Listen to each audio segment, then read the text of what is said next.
सोचिए आपके घर में किसी के पास एक पुराना बैंक खाता था जिसे उन्होंने 10 से 15 साल पहले खुलवाया था, या फिर आपके दादा ने कभी कोई बीमा पॉलिसी ली थी जिसका आप किसी को पता ही नहीं है और वो पैसा बस यूं ही कहीं अटका पड़ा है। अब सोचिए अगर वही पैसा आज आपको वापस मिल जाए बिना किसी भाग दौड़, बिना किसी सरकारी झंझट के, तो कैसा रहेगा? मजा आ जाएगा भाई। बिना मेहनत का पैसा मिल जाए तो बढ़िया ही लगता है। जी हाँ, अब यही होने जा रहा है। देश की वित्त मंत्री निर्मला सीतारमण जी ने एक अहम मीटिंग में बहुत बड़ी बात कह दी है। उन्होंने कहा है कि अब सरकार और आरबीआई मिलकर दो बड़े काम करने जा रहे हैं। पहला, पूरे देश में एक कॉमन केवाईसी सिस्टम लाना, और दूसरा, बैंकों और वित्तीय संस्थानों में अटके हुए अनक्लेम्ड पैसे को असली हकदारों तक पहुंचाना। लेकिन सवाल यह है कि ये कदम क्यों उठाए जा रहे हैं? क्या जरूरत थी इसकी?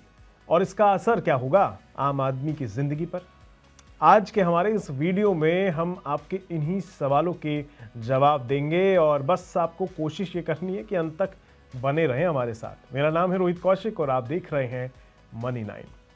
तो देश के करोड़ों लोगों के पास बैंक अकाउंट है, इंश्योरेंस पॉलिसीज हैं, पेंशन अकाउंट भी हैं, कुछ ने तो शेयर मार्केट में पैसा भी लगाया हुआ है। लेकिन क्या सबको पूरी जानकारी है इसकी? उनका पैसा कहां है और क्या वो उसे कभी क्लेम कर पाएंगे? आरबीआई की रिपोर्ट कहती है कि आज की तारीख में करीब 97,545 करोड़ का ऐसा पैसा है जो बैंकों, बीमा कंपनियों और शेयर मार्केट में यूं ही पड़ा है और कोई उसे लेने वाला नहीं है, कोई उसका बलिवारिस नहीं है। इतना ही नहीं, सिर्फ बैंकों में ही 78,213 करोड़ रुपए ऐसे पैसे हैं जो पिछले 10 साल से अकाउंट में पड़े हैं और किसी ने उन्हें छुआ तक नहीं है। अब ये पैसा ट्रांसफर हो चुका है आरबीआई के डिपॉजिटर एजुकेशन एंड अवेयरनेस यानी डीईए फंड में। अब आप सोच रहे होंगे कि ये डीईए फंड क्या है। देखिए, ये एक खास फंड है जो आरबीआई चलाता है।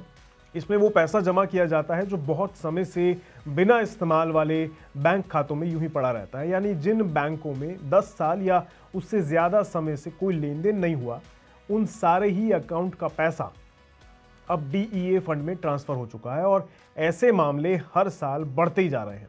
अब सोचिए अगर ये पैसा उन व्यक्तियों तक पहुंचा दिया जाए जो इसका असली मालिक है, तो कितनी बड़ी अच्छी खबर है, कितनी बड़ी राहत की खबर होगी उन लोगों के लिए। वित्त मंत्री का प्लान यही है।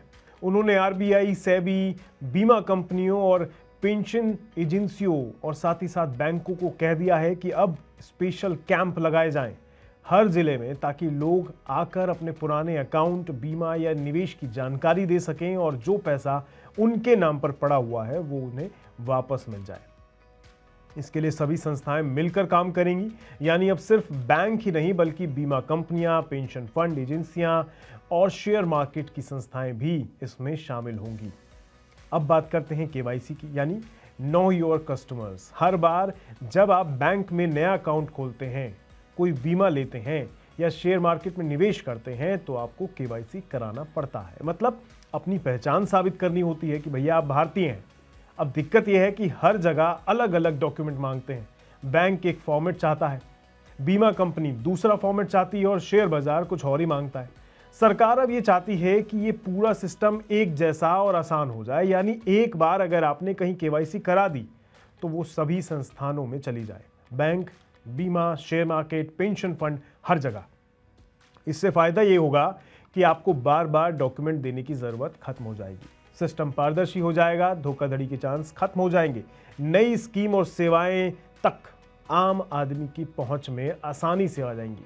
लेकिन सबसे अहम सवाल यह है कि सब कब और कैसे शुरू होगा। दरअसल मीटिंग में ये डिसाइड हुआ है कि सरकार अब इस पूरी प्रक्रिया को तेजी से लागू कर दे।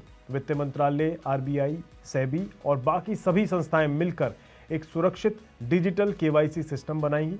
इसके साथ ही फाइनेंशियल सेक्टर की साइबर सुरक्षा यानी साइबर रेजिलियंस को भी मजबूत किया जाएगा, ताकि डेटा लीक या फ्रॉड जैसी घटनाओं से बचा जा सके।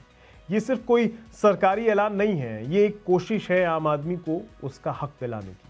एक कोशिश है देश की फाइनेंशियल व्यवस्था को सुलझाने की, भरोसेमंद बनाने की। क्योंकि आज जब हम डिजिटल इंडिया की बात करते हैं, ऐसे में ऐसी व्यवस्थाएं और भी ज्यादा जरूरी हो जाती हैं जो आम आदमी की सुविधा के लिए बनाई गई हो। आपको ये डिटेल रिपोर्ट कैसी लगी कमेंट बॉक्स में ज़रूर बताइएगा, और आप किन दूसरे सब्जेक्ट्स पर ऐसी स्पेशल स्टोरीज देखना चाहते हैं हमें वो भी बताइएगा।